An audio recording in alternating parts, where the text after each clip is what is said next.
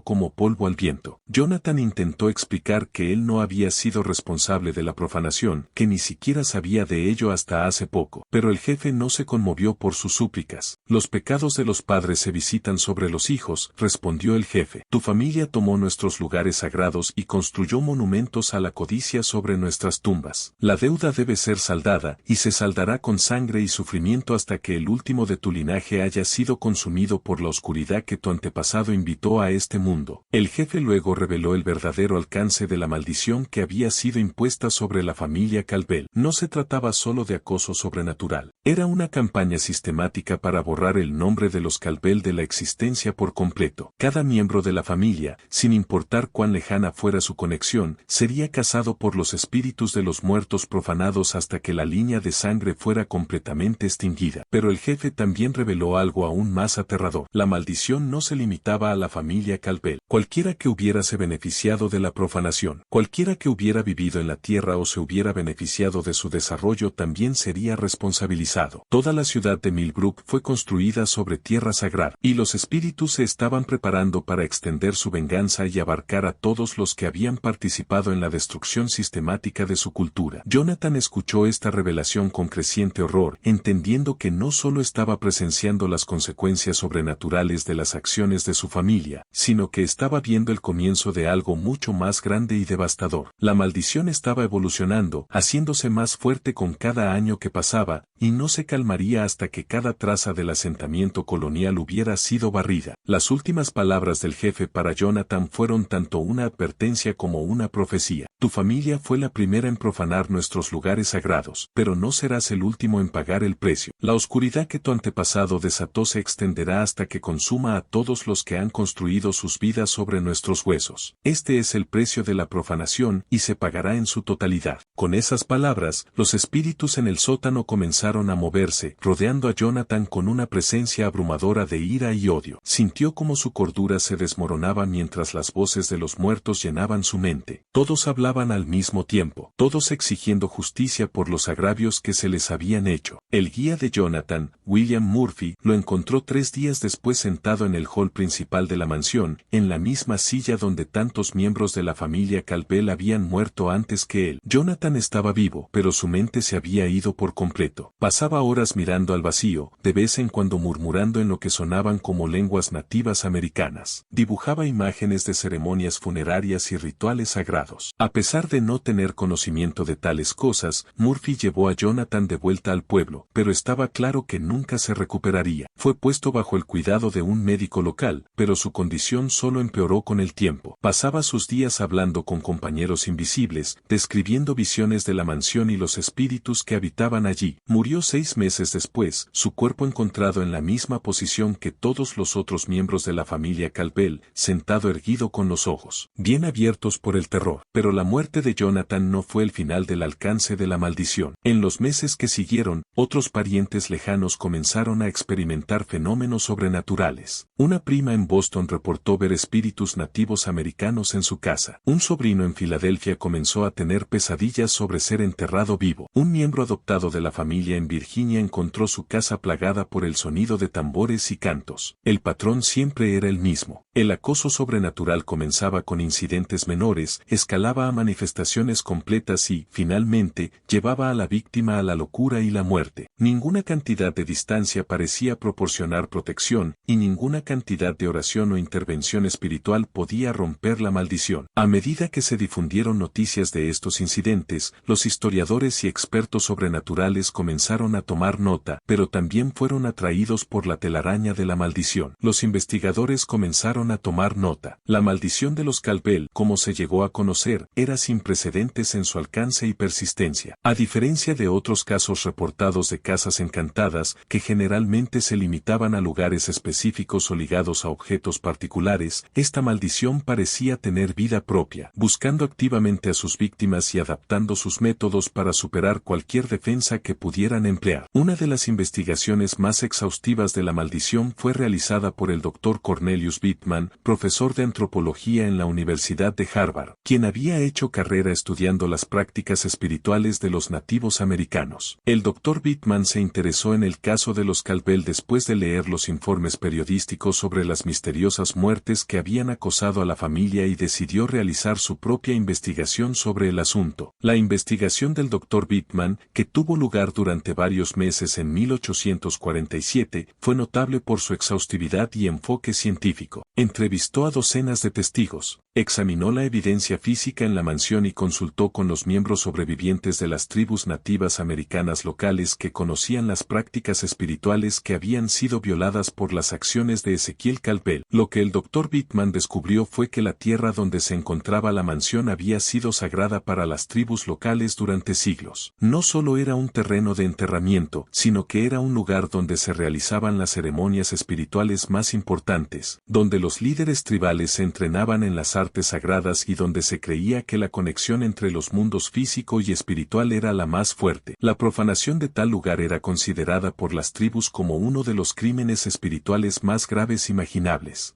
Según las fuentes del Dr. Bittman, se creía que la violación de los terrenos sagrados de enterramiento atrapaba a los espíritus de los muertos en un estado de limbo sobrenatural, incapaces de viajar al más allá y volviéndose más poderosos y enfadados con cada año que pasaba. Pero lo que hizo que el caso de los Caldwell fuera particularmente significativo fue la magnitud de la profanación. Ezequiel no solo había perturbado unas pocas tumbas, había destruido sistemáticamente docenas de sitios de enterramiento, esparcido los huesos de cientos de individuos e incorporado sus restos en la misma estructura de su mansión. La energía espiritual que había sido liberada por estas acciones fue sin precedentes y creó lo que el Dr. Bittman describió como un vórtice sobrenatural que atraía energía espiritual de toda la región. El descubrimiento más perturbador del Dr. Bittman fue que la maldición no era estática, estaba evolucionando y fortaleciéndose con el tiempo. Los espíritus que se habían desatado por la profanación no solo buscaban venganza contra la familia Caldwell, estaban trabajando activamente para reunir más aliados sobrenaturales y expandir su influencia por toda la zona. El informe final del profesor, publicado en el Journal of American Folklore en 1848, concluyó que la maldición de los Caldwell representaba un nuevo tipo de fenómeno sobrenatural, uno que combinaba elementos de las prácticas espirituales tradicionales nativas americanas con las circunstancias únicas del asentamiento colonial y la destrucción cultural. Predijo que la maldición seguiría creciendo en poder y alcance hasta abarcar toda la región, y recomendó que la mansión y el área circundante fueran evacuadas permanentemente y declaradas fuera de límites para la ocupación humana. Sin embargo, las advertencias del Dr. Bittman fueron en su mayoría ignoradas por las autoridades locales, que estaban más preocupadas por el impacto económico de sus recomendaciones que por las amenazas sobrenaturales que él describía. La ciudad de Millbrook había crecido y prosperado desde la década de 1830, y los residentes eran reacios a abandonar sus hogares y negocios basándose en lo que muchos consideraban como supersticiones sin fundamento. Este escepticismo resultó ser un error fatal. En 1849, la maldición comenzó a expandirse más allá de la familia Caldwell, afectando a cualquiera que tuviera alguna conexión con la mansión o la tierra sobre la que se erguía. Las primeras víctimas fueron los trabajadores que habían estado involucrados en la construcción original, muchos de los cuales se habían asentado en la zona y habían formado sus propias familias. El acoso sobrenatural que estas familias experimentaron fue similar al que los Caldwell habían sufrido, pero con algunos desarrollos perturbadores. Variaciones. Los espíritus parecían estar más organizados y ser más determinados en sus ataques, como si hubieran aprendido de sus encuentros anteriores con los vivos. Ahora, atacaban a individuos específicos dentro de cada familia, concentrándose en aquellos que habían estado más directamente involucrados en la profanación de los terrenos de enterramiento. Uno de los casos más trágicos fue el de Patrick O'Brien, un inmigrante irlandés que había trabajado como obrero durante la construcción de la mansión. O'Brien había sido uno de los trabajadores a los que se les ordenó triturar los huesos y mezclarlos con mortero, una tarea que le había preocupado enormemente en su momento, pero que se vio obligado a completar para alimentar a su familia. O'Brien se estableció en Millbrook después de que la construcción se completara y construyó una exitosa carrera como cantero. Se casó con una mujer local, crió 5 hijos y era considerado uno de los miembros más respetados de la comunidad. Pero en 1849, su vida tranquila se vio destrozada cuando comenzó el acoso sobrenatural. Comenzó con pesadillas, al igual que con los miembros de la familia Caldwell. O'Brien soñaba con ser perseguido a través de bosques oscuros por espíritus enfadados y se despertaba gritando en lenguas nativas americanas que no entendía. Su esposa Mary inicialmente desestimó estos episodios como resultado del estrés por su trabajo exigente, pero se preocupó cada vez más a medida que las pesadillas se volvían más frecuentes y violentas. Pronto, la actividad sobrenatural comenzó a manifestarse en el mundo físico. Herramientas desaparecían de su taller, solo para ser encontradas dispuestas en patrones que parecían tener un significado espiritual. La temperatura en su casa bajaba repentinamente e inexplicablemente, y la familia escuchaba el sonido de tambores y cantos provenientes de habitaciones vacías. Pero el desarrollo más perturbador fue el cambio en el comportamiento de O'Brien. Se obsesionó con la idea de que necesitaba regresar a la mansión para arreglar lo que había roto. Pasaba horas hablando sobre los espíritus nativos americanos,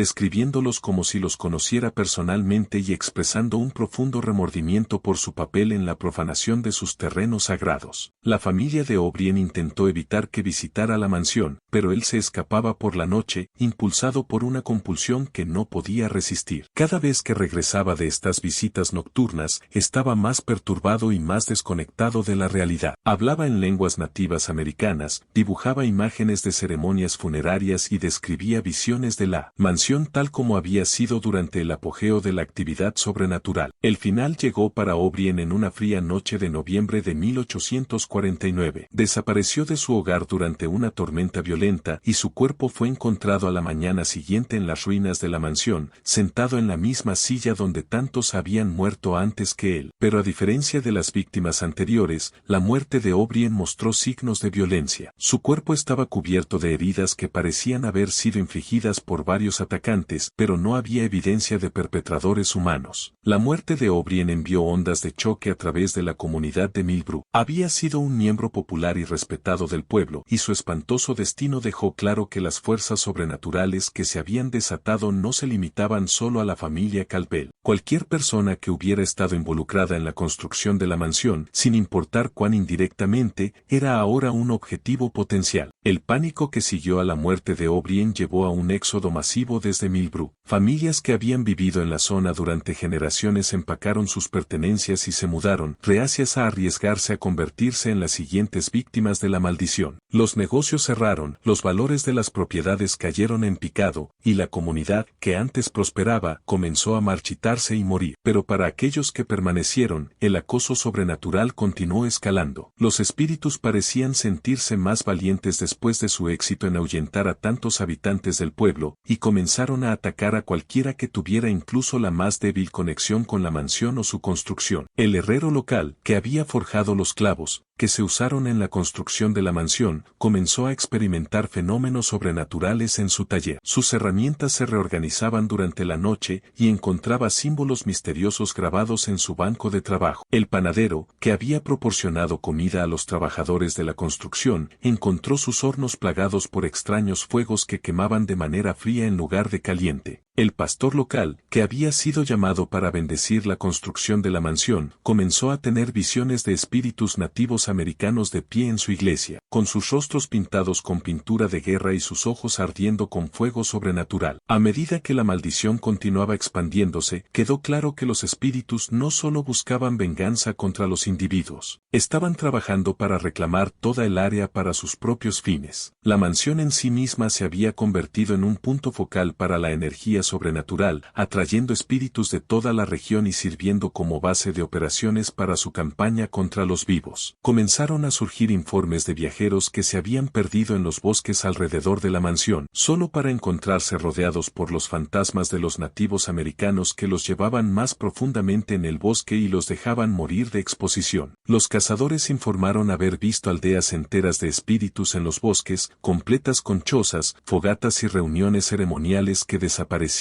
en el momento en que se observaban directamente. Las autoridades locales, enfrentadas a una situación claramente más allá de su capacidad para manejarla, finalmente pidieron asistencia al gobierno federal. Pero los oficiales enviados para investigar la situación eran escépticos de los reclamos sobrenaturales y se enfocaron en encontrar explicaciones racionales para las misteriosas muertes y desapariciones. Este escepticismo resultó ser un error fatal. Los investigadores federales que visitaron la mansión en 1850 no estaban preparados para el nivel de actividad sobrenatural que encontraron. 3 de los 4 miembros del equipo murieron en circunstancias misteriosas, y el cuarto, un hombre llamado Capitán Theodore Harrison, fue encontrado vagando por los bosques en un estado de completa locura, balbuceando sobre ejércitos de los muertos y el gran encuentro. El informe del Capitán Harrison, escrito después de que hubiera recuperado parcialmente su cordura, describió fenómenos sobrenaturales que superaron cualquier cosa que se hubiera documentado anteriormente. Según su relato, la mansión ya no solo estaba embrujada, se había convertido en un portal entre el mundo de los vivos y el reino de los muertos. Los espíritus estaban cruzando este portal en un número cada vez mayor y se estaban organizando en un ejército sobrenatural que se preparaba para un ataque final al mundo de los vivos. El informe del capitán fue clasificado por el gobierno federal y guardado en los archivos, pero copias se filtraron a la prensa y la historia de la maldición de los Caldwell se convirtió en una sensación nacional. Los periódicos de todo el país publicaron relatos sensacionalistas de los eventos sobrenaturales en Millbrook y el pueblo se convirtió en un destino para buscadores de emociones y investigadores sobrenaturales. Pero estos visitantes pronto descubrieron que la maldición no era solo una atracción turística, era un fenómeno muy real y muy peligroso. Varios investigadores prominentes murieron en circunstancias misteriosas y otros fueron llevados a la locura por sus encuentros con las fuerzas sobrenaturales que se habían desatado. Uno de los casos más notables fue el del profesor Edgar Montagu, un conocido espiritualista de Nueva York que afirmaba tener la habilidad de comunicarse con y controlar entidades sobrenaturales. El profesor Montagu llegó a Millbrook en 1851 con gran fanfarria, prometiendo resolver el misterio de la maldición de los Caldwell y poner a los espíritus en paz de una vez por todas. La investigación de Montagu fue realizada con gran publicidad y celebraba sesiones nocturnas en la mansión a las que asistían reporteros y curiosos de toda la región. Durante las primeras noches, las sesiones parecían ser exitosas, con Montagu afirmando haber contactado a los espíritus y haber comenzado el proceso de negociar su partida del mundo físico. Pero en la cuarta noche, algo salió terriblemente mal. Según los testigos, Montagu comenzó a convulsionar violentamente durante la sesión, hablando en lenguas nativas americanas y describiendo visiones de un masivo. Comenzó a ver visiones de los entierros y de la profanación, en las que los espíritus la acusaban directamente de haber desenterrado sus secretos. Su aspecto físico comenzó a cambiar, su piel adquirió un tono grisáceo y sus ojos se volvieron nublados, como si estuviera siendo consumida por el mismo mal que había afectado a las víctimas anteriores. A pesar de estar en su oficina, a menudo sentía la presencia de los espíritus a su alrededor, como si la mansión misma la hubiera alcanzado, incluso sin haber estado físicamente allí. Las voces de los muertos comenzaron a llenar su mente, murmurando en lenguas que ella no entendía, pero que se sentían como una condena. Sus investigaciones, que antes la llenaban de pasión, comenzaron a parecerle una carga, y pronto se encontró luchando contra un creciente sentimiento de desesperación. En sus sueños, los espíritus nativos americanos la guiaban por el mismo bosque donde otros habían sido llevados a su perdición, mostrándole una serie de rituales y prácticas que eran sagradas para ellos, pero que habían sido profanadas por los Caldwell. En el último de estos sueños, uno de los espíritus le dijo que la maldición que había comenzado con la profanación de la mansión nunca podría ser detenida y que ella, al investigar, solo estaba contribuyendo al sufrimiento de su propia alma. La actividad sobrenatural continuó escalando hasta que Dr. Harwell comenzó a perder el contacto con la realidad. Su salud mental se deterioró y comenzó a hablar sola, murmurando sobre los espíritus que la acechaban. Durante semanas, estuvo al borde de la locura, incapaz de descansar o de concentrarse en su trabajo. Finalmente, después de varias semanas sin poder completar su investigación, Dr. Harwell fue encontrada en su escritorio, con los ojos abiertos en terror, en la misma posición que tantas otras víctimas. Su cuerpo no mostraba signos de violencia, pero los médicos que la examinaron determinaron que había muerto de un shock psicológico tan extremo que su corazón no pudo soportarlo. La muerte de Dr. Harwell fue un golpe devastador para la comunidad académica, pero también un recordatorio más de que la maldición de los Caldwell había trascendido las fronteras de Millbrook y comenzaba a afectar a personas que simplemente habían intentado estudiar los eventos que rodeaban la familia. Los historiadores, los genealogistas y los investigadores sobrenaturales que se adentraron en la historia de los Caldwell encontraron, de una u otra manera, que sus vidas también se veían marcadas por los mismos horrores. La maldición continuó expandiéndose, desbordando el pequeño pueblo y afectando a todos aquellos que se atrevían a buscar la verdad. Aunque Millbrook ya había sido evacuado y su pueblo se había desmoronado bajo el peso del terror, la influencia de los espíritus no conocía fronteras. La sombra de la maldición de los Caldwell seguía extendiéndose, reclamando nuevas víctimas, sin mostrar signos de detenerse. La maldición no era solo un fenómeno sobrenatural, era una fuerza viva que se alimentaba del sufrimiento, buscando borrar de la existencia el nombre de los Caldwell y todo lo que se había edificado sobre sus huesos. Espíritus podían cruzar entre el mundo de los vivos y el de los muertos. La mansión se había convertido en un conducto para una energía sobrenatural que se extendía por toda la región, arrastrando a aquellos que se acercaban hacia la oscuridad que había sido desatada allí. A medida que caminaba por los pasillos, Dr. Harwell sintió que la presión en su pecho aumentaba, como si las paredes mismas estuvieran vivas, respirando con una furia ancestral. ancestral. Las visiones comenzaron a apoderarse de ella nuevamente, mostrándole escenas de la profanación original, los huesos esparcidos, las tumbas destruidas y los espíritus atrapados en un limbo eterno. Cada paso que daba en la mansión la acercaba más al centro de esa energía sobrenatural. Vio figuras sombrías moviéndose a su alrededor, y sintió el calor intenso de los ojos invisibles observándola. Los tambores y los cánticos parecían llenarlo todo, rodeándola, penetrando en su mente. Cuando entró en lo que alguna vez había sido el comedor, encontró un círculo de calaveras humanas colocadas cuidadosamente en el suelo, la misma disposición que había descrito en sus investigaciones. Era un altar, una escena de sacrificio, y algo en su interior le dijo que no estaba allí solo para estudiar, sino para enfrentar la ira de los espíritus que ya habían reclamado tantas vidas. Al acercarse más al centro del círculo, sintió una presión intensa, como si la propia mansión estuviera tratando de aplastarla. Las visiones aumentaron en su intensidad, mostrándole los antiguos rituales y la ira de los ancestros por la profanación de sus tumbas. Sintió que los espíritus la rodeaban, exigiendo respuestas y venganza. Fue entonces cuando escuchó la voz del líder nativo americano, la misma voz que había aparecido en sus sueños. «Has venido a la fuente de todo el sufrimiento», le dijo. «Tu investigación ha desenterrado lo que no debió ser tocado. Y ahora, como todos los que han profanado nuestra tierra, deberás pagar». Dr. Harwell intentó mantenerse firme, pero la presión espiritual se volvía insoportable. Los espíritus no solo la acosaban, la estaban consumiendo, empujándola hacia una verdad aterradora que no podía soportar. En un último intento por comprender lo que sucedía, comenzó a hablar en lenguas nativas americanas, pronunciando palabras que nunca había aprendido. Las voces de los muertos aumentaron en volumen y desesperación, y en ese instante, comprendió que los espíritus ya no buscaban solo venganza. Ellos querían que ella se convirtiera en parte de la historia que ellos reclamaban. La última visión que tuvo antes de perder la conciencia fue la de una procesión de espíritus nativos americanos, marchando hacia un futuro donde la maldición no terminaría, donde los vivos seguirían siendo atrapados por las decisiones de sus antepasados. El aire estaba saturado de ira y dolor, y en ese momento, Dr. Harwell entendió que su destino estaba sellado, como el de tantas otras almas antes que ella. Fue encontrada al día siguiente, su cuerpo en el mismo círculo de calaveras, su rostro congelado en una expresión de terror. Su muerte, como las de tantas otras víctimas de la maldición de los Caldwell, marcó un nuevo capítulo en la expansión de la oscuridad que había comenzado años antes en Millbrook. La maldición continuó su avance, extendiendo su influencia más allá de los límites de la mansión, tocando a aquellos que se acercaban a la verdad, a aquellos que intentaban desentrañar el misterio detrás del sufrimiento y la oscuridad que había envuelto a toda la región, de sufrimiento y desesperación. La maldición de los Caldwell sigue extendiéndose, afectando a aquellos que no tienen idea de la oscuridad que fue desatada por los actos de su antepasado. Los espíritus, enfurecidos por el paso del tiempo y el daño irreversible que han sufrido, continúan su campaña implacable, reclamando lo que se les fue arrebatado y exigiendo justicia para aquellos que fueron despojados de sus tierras y su dignidad. A medida que pasan los años, los sobrevivientes, los descendientes lejanos, los investigadores y aquellos que buscan la verdad se convierten en los nuevos objetivos de la maldición. Los que han tocado la historia de los Caldwell o incluso los que han mostrado interés en su legado, se ven atrapados en la red de venganza que no conoce tregua. Como si el tiempo mismo estuviera alineado con las demandas de los espíritus, el sufrimiento nunca cesa y las sombras continúan acechando. La maldición, que comenzó con una profanación en Millbrook, sigue afectando a las generaciones futuras. La culpa no se ha extinguido, y mientras la familia Caldwell nunca pagó por sus actos, el precio continúa acumulándose, esperando que algún día, finalmente, se pague con el sacrificio que los espíritus exigen. Pero esa deuda parece ser infinita, como las sombras que acechan, y la maldición de los Caldwell se extenderá hasta que el último de sus descendientes haya sido reclamado, borrando su existencia, junto con la historia de los crímenes cometidos sobre tierras sagradas que nunca dejaron de estar vivas. Sangre y sufrimiento, locura y muerte. La mansión aún se erige en Prospect Hill, un monumento en ruinas a la arrogancia y la codicia que condujeron a una de las maldiciones sobrenaturales más horribles de la historia de Estados Unidos. Y los espíritus de los muertos profanados aún habitan allí, reuniendo su fuerza y planeando su venganza contra un mundo que ha olvidado la naturaleza sagrada del terreno sobre el cual fue construida. Esta es la macabra historia de los Calvel, una familia que pensó que podía construir su fortuna sobre los huesos de los muertos sin consecuencias. Se equivocaron, y el precio de su error sigue siendo pagado por cualquiera que tenga la desgracia de compartir su sangre o su legado. La maldición persiste, y continuará persistiendo hasta que se salde la última deuda y se haya hecho justicia por el último agravio. Los espíritus de los muertos son pacientes, y tienen todo el tiempo del mundo para llevar a cabo su venganza. Recuerden esta historia y recuerden la lección que enseña. Algunos terrenos son demasiado sagrados para ser profanados. Algunas deudas son demasiado grandes para ser ignoradas y algunas maldiciones son demasiado poderosas para ser rotas. La familia Calvel aprendió esta lección demasiado tarde, y pagaron el precio final por su ignorancia. Pero su historia no ha terminado. La maldición continúa y continuará hasta que se haga justicia y los muertos finalmente puedan descansar en paz. Hasta entonces, los espíritus seguirán observando, esperando y recogiendo las deudas que les son debidas. Este ha sido el Ghastly Journal y espero que me acompañen la próxima vez mientras exploramos otro oscuro capítulo en la historia oculta de América. Hasta entonces, recuerden respetar los lugares sagrados de aquellos que vinieron antes que nosotros y nunca olviden que algunas deudas nunca se pueden escapar, ni siquiera por la muerte misma.